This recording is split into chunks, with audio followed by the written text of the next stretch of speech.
talking about the coronavirus because the coronavirus is a hot topic right now, and I have a lot of thoughts, and I did want to share my thoughts with you because I think, this is where the world's at. So if you're interested on my perspective and my thoughts, what God has been teaching me about coronavirus, keep watching. And if you like this, subscribe, like it, and comment down below any prayer requests because I love praying for you guys. So let's get into the video.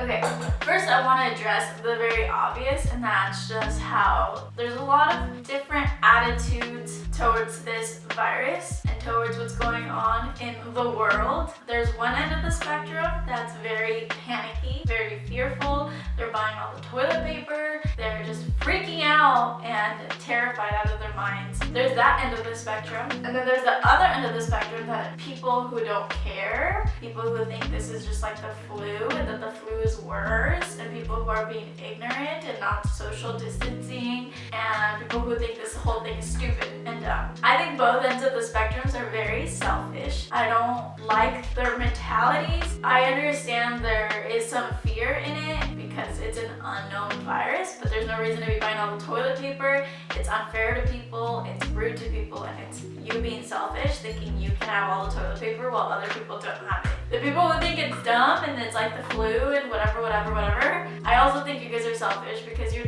not thinking about the others. Yeah, maybe there haven't been as many deaths as the flu, but who knows how it will be in a month or two. And either way, the number of deaths, that's already like 1,000 people that they had lives, they had jobs, they had families. If that was one of your family relatives, like, you wouldn't consider this dumb. These are real life people. So I just want to say that because I don't know. I've seen both ends of the spectrum, and I'm really like, you guys, we're better as humans in this. We're being very, very selfish thinking like this, and it's not okay. I have been learning a lot from this thing.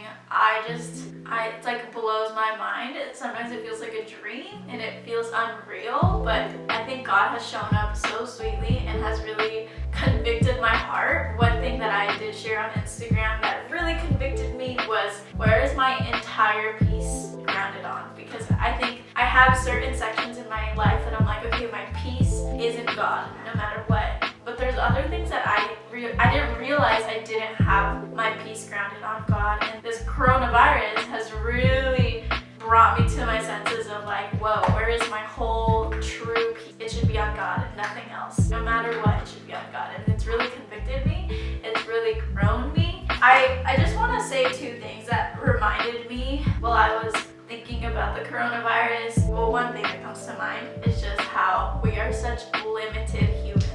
We're very, very limited, and I think this points back to that there has to be a higher power, and there has to be someone who is bigger than us, who is not limited like us. One, we're limited in our control. We try to control this thing here in the US. It got out of control. Now we're over 100,000 cases that have tested positive for it. We're very limited humans. We have very, very little control over very little things. Our list of how many things we actually have control over is very small. And I think that just reminds us that we can't do it all. We can't control everything. We're very limited, that we need a God. Another thing that we're very limited about is our knowledge. I can say this with assurance because I have a degree in human biology. I spent 4 years studying the human body, and there's a lot of things in the human body that we still don't understand, and that I don't know if we'll ever understand. Our bodies are so complicated and so intricate, so detailed. They're so complex that it's hard to understand a lot of things. And with this coronavirus, when scientists and doctors are saying like this is a big deal, you don't take that with a grain of salt, because these people spend their entire life studying the human body, and them saying like, okay, what the heck is going on? Like, it's hard, it's complicated. In a podcast I was listening to, they were talking about how you have your cell, and basically what the coronavirus does, it tries to find a way to go inside the cell, and then it destroys that cell, your lung cells, and then it goes to the next one and does the same thing. And they finally figured out that coronavirus attaches to a specific receptor. So if they can stop that attachment, then they can stop the coronavirus. But they're still trying to figure that out. They still don't know. And there's like a lot. And I think coming from the human biology perspective, as humans, we're very limited. And and there are very little things that we know and understand, and there are a ton of things that we will never understand and never fully know. And that's just because God knows it all. God is a genius, and He is sovereign, He is omniscient, He is omnipotent, all above. He is all, He is everything. And when we come to realize that and we come to accept that, it makes life a lot easier.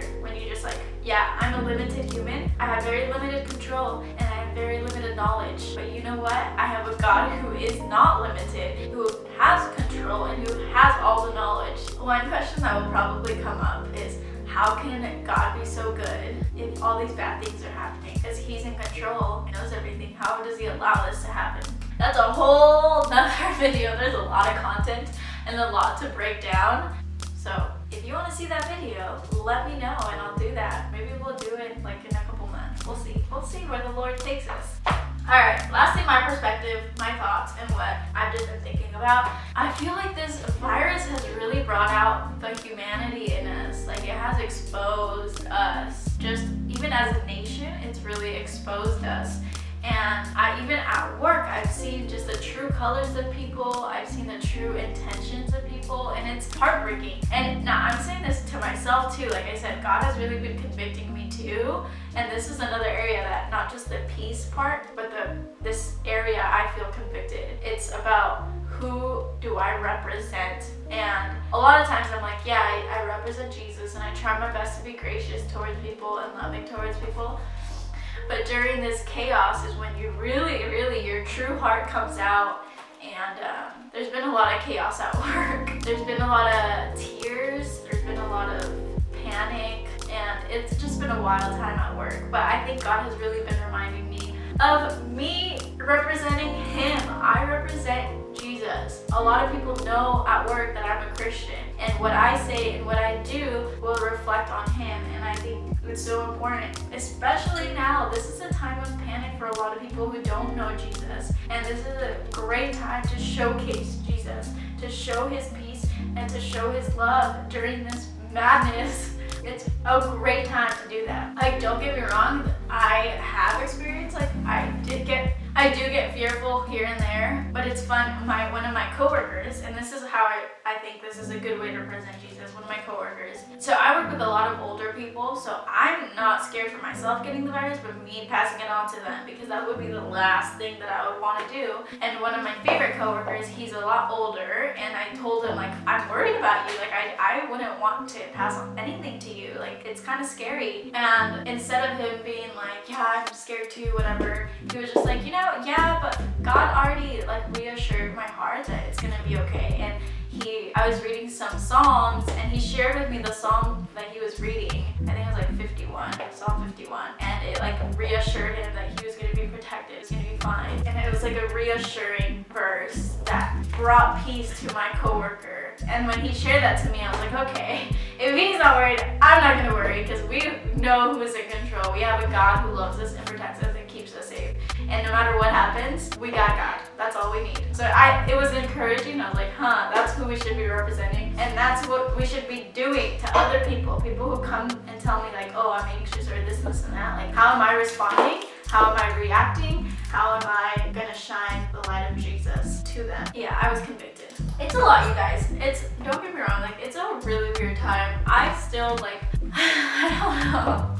It's a really weird time. I'm just, like, taking it day by day. I'm grateful for a lot of things. I'm grateful that we're in a nation, even though there's a lot of things that are wrong going on with our politicians and our government. I'm grateful that we're in a country that has the resources, that has the hospitals, has the doctors, and that we're able to try to conquer this. There's a lot of countries out there, and I was thinking about this. Well, my other coworker brought this up to me, and she was like, there's other countries that have one doctor for like 5,000 people. And in those other countries, those other nations, they don't have the supplies that we have here, and they don't have the knowledge that we have here. And it's so sad to think about it, because that's probably gonna lose a lot of people's lives. I'm grateful that we live in a country where we do have these resources. I think that's it for today, y'all. It's a heavy topic, and it's hard to talk about it. I don't know, but God is so good, and even when all of this is over, I hope that we can see God in the midst of it, I mean, I've been trying to see him in the midst of it all. Even at work, I've definitely seen him. Like, one thing that I find hilarious, and it's just, that's how it worked out, but I remember like a month ago, I was praying to God because I was so over the traffic. I was like, I don't know how I'm gonna do this. The traffic is like so tiring just to sit here, and it's just like another hour and a half of my day in traffic. And I was praying to God, and I was like, God, give me strength. Like, I don't want to do this anymore. I don't want to go through traffic anymore. And now I literally have no traffic. I get home in 30 minutes, and I'm like, okay, God, I'll take it. Like, my job is an essential job, so I still have to be going to work even during this lockdown, but like, it's so nice to not have any traffic. And I don't know, it's just like, that's how things worked out, but I like praise God for it. I'm like, thank you, God, that I don't have traffic. It's like looking at the little things, and even in the midst of it all, like, God is still there, God still cares for us, and God still listens to us, and He is still here. You guys, seek Him and you will find Him. With all that being said, guys, this is something to take seriously. Like I said, both ends of the spectrums are very selfish. Try to find somewhere in the middle where this isn't, you take this seriously because this isn't dumb, but you also don't panic. No panicking. Don't buy all this toilet paper because that's kind of rude. Alright guys, that's all I have. Stay safe. Prayer requests down below. We gotta pray more than ever right now because this is a time of, there's a lot of need everywhere in the world. So leave any prayer requests down below. And I love you guys, and I will see you guys next Tuesday. Bye!